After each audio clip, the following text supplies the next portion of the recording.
Hello everyone, this is Jack Lamy with the Find Source Incorporated. Thank you very much for watching.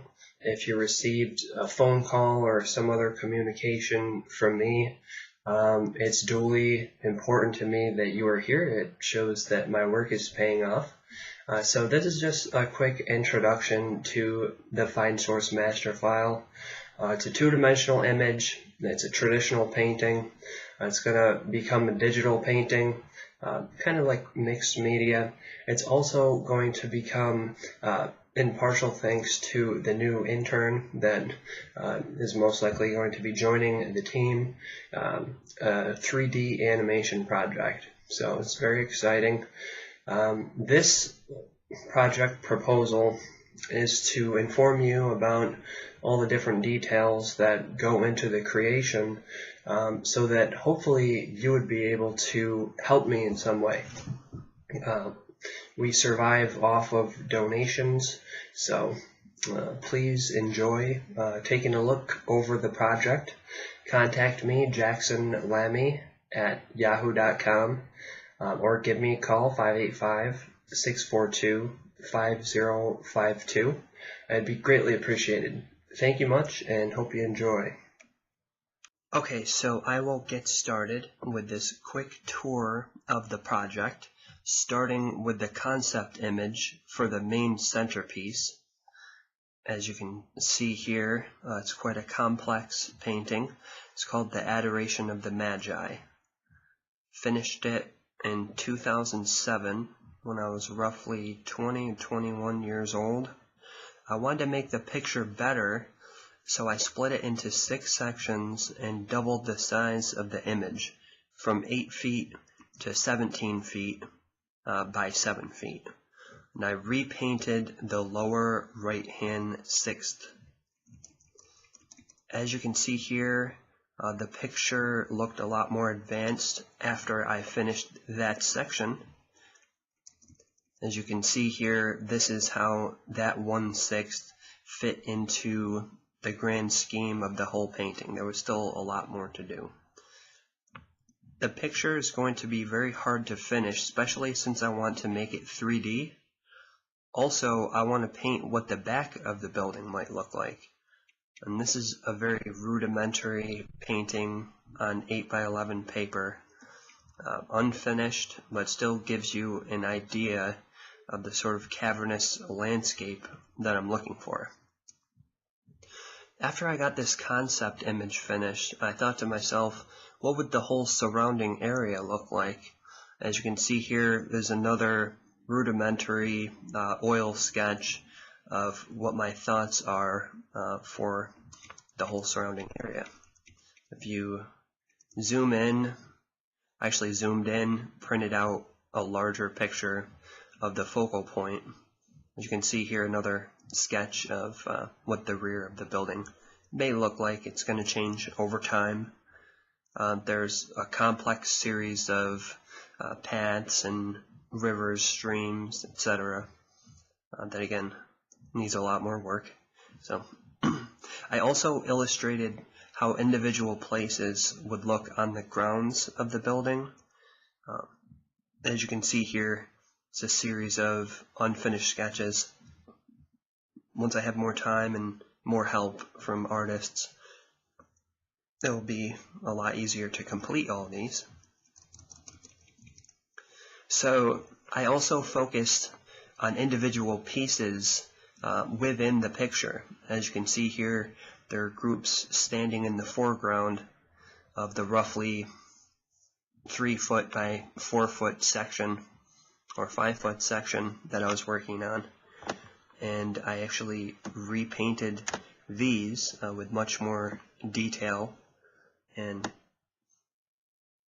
characteristics than the smaller version would allow me to. So as you see here, those characters were embellished upon. They've been changed dramatically. Everything changes as I move forward with the picture. So in this version that I'm currently working on, you can see those images set into the framework, the composition of the picture.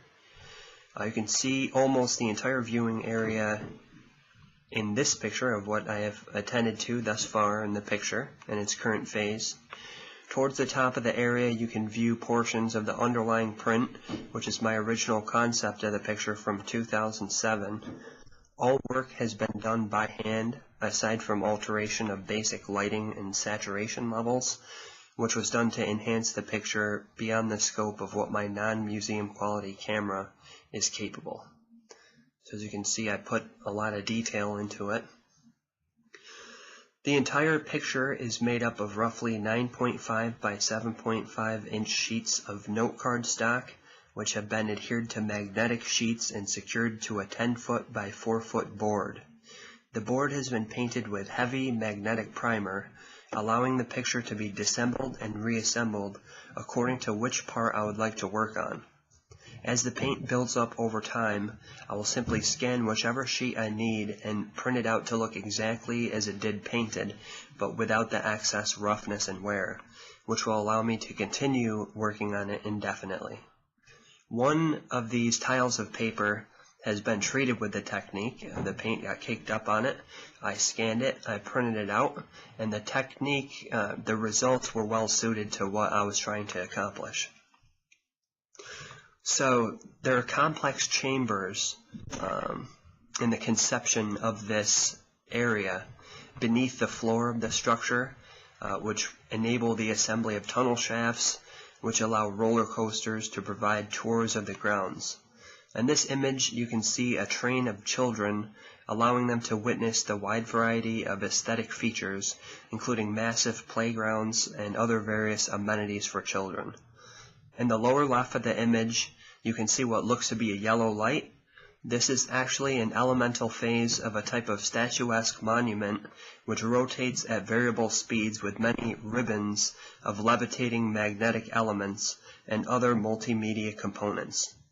It's constructed to look good when stationary, but its primary function is to resemble an artistic tornado of sorts. The tornado will be housed in a clear fiber plastic shield. Much of the flooring will be made of clear glass, which reveals carvings in the underlying floor tile, including portrayals of miniature landscapes and real streams and floating objects, such as miniature sailboats and mist.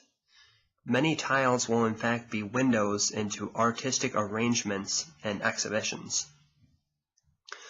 This phase of the picture is one of its most important. However, there are many restraining qualities to painting with oil paint, including the lack of navigability through the image. Fine Source Inc. is proud to announce it has signed off on the paperwork to bring on board its first digital animation intern. More details about this development will be soon to come. A massive network of tunnels, shafts, and framework compose the infrastructure of the palace grounds. The architecture is even in some cases made from giant blocks, which can withstand boulders, trees, and even mountain features sitting atop them. This gives me the opportunity to make more of an organic and colossal building. I have long wanted to completely overhaul the traditional theory of palace grounds. On this image you can see how I've created a cavernous landscape through which paths, streams, rivers, gardens, and even tourist trolleys come together to provide a true grand tour capability. I think of what I'm currently working on as the infrastructure of the project, kind of like the stage on which the play unfolds. As work continues, there will be many hundreds of symbolic elements which tell stories, representations of people interacting, as well as other neat features. So as you can see here, these are just images which kind of strike my interest in relation to the creation of these mazes and these pathways. I'm thinking there can be these such roller coasters on these perilous cliffside tracks and mountain tops, which would be very exciting. There are hypothetical real-life places within the complex, including the most massive rooms and halls on the planet. As you see here, a concept sketch of a room that I created, which would house baths, there would be a waterway entrance where you could dock your boat. There would be a beach included in this room. It's all about multimedia, okay? I also have an R&D, research and development section of the site, which focuses on exciting projects and out-of-this-world ideas.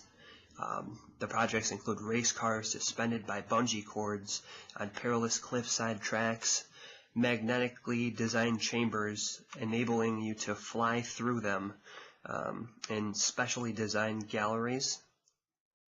So it's a lot of work. There are a lot of different components that go into this. So donations are certainly welcome. I have many expenses to get the ball rolling faster on the project. I have to buy computer equipment. I don't even have a computer that's capable of animation right now. I have to be able to afford the time to work on it, as well as pay staff to aid in the development. Although I am looking to secure quite a few more interns, which will make up the army of animators that I would like ideally to be working on the picture. If you'd like to donate, you can scroll to the bottom of this page. You can use the universally trusted and secure PayPal donate buttons, or contact Jackson Lamy at yahoo.com to obtain my address where you can send a check or money order. All philanthropists are entitled to receive a free signed print of the work in progress, which is exciting. Feel free to contact me at jacksonlamy@yahoo.com or use the forums below to facilitate communication with myself about anything that you would like. Please like my Facebook page, Find Source Inc. You could just type that in the search bar and it'll come right up. There also should be a link below which you can click. Purchases from the print store are also welcome. You can navigate to the store. At the bottom of this page there is an orange hyperlink text. You can also navigate with the buttons at the top of the page. It would be the home button. Thank you for viewing the Find Source Master Image Project File Introduction Summary Page video, and I hope you have a great day.